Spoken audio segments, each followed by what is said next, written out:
Ushtria ruse pushtoi sheshin e Kuq në Moskë, teksa vendi shënon 80 vjetorin e fitores së Bashkimit Sovjetik ndaj Gjermanisë naziste në luftën e dytë botërore.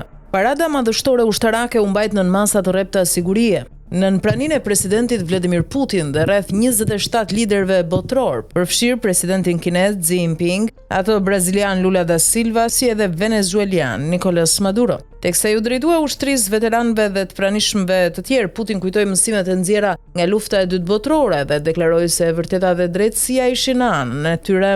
Sipas Putinit, e gjithë Rusia mbështeste luftën në Ukrainë, të cilën vazhdon ta quajë operacion special ushtarak edhe në vitin e saj të katërt. Rusia ka qenë dhe do të vazhdojë të jetë një mur i pathyeshëm kundër nazizmit, rusofobisë dhe antisemitizmit. Ne do të luftojmë kundër mizorive të kryera nga ata që mbështesin këto ide agresive dhe shkatërruese.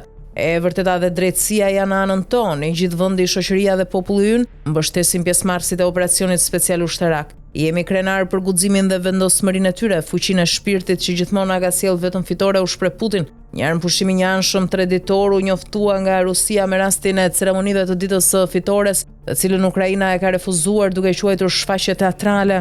Në ditët që paraprin pushimin e propozuar, Moska dhe Kievi shkëmbyen një sër sulmesh që detyruan Rusin të anullojë fluturimet duke lënë në tokë mbi 60.000 pasagjerë. Para fjalimit të Putinit dhe mbajtjes së 1 minutë heshtje, komandanti i trupave toksore Oleg Salikov udhëhoqi 11.000 trupat në sheshin e Kuq, ku u inspektuan nga ministri i mbrojtjes Andrei Belousov. Pjesë e marshimit ishin edhe 1500 forca ushtarake që kanë luftuar në Ukrainë, po ashtu trupa kineze.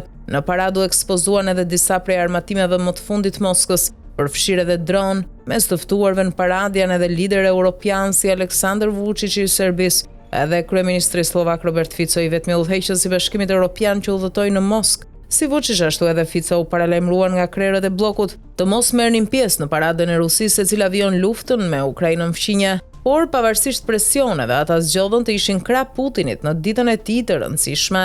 Për Putinin arritja më e madhe është prania e presidentit kinez Xi Jinping, me të cilin zhvilloi 2 raunde bisedimesh në prag të paradës.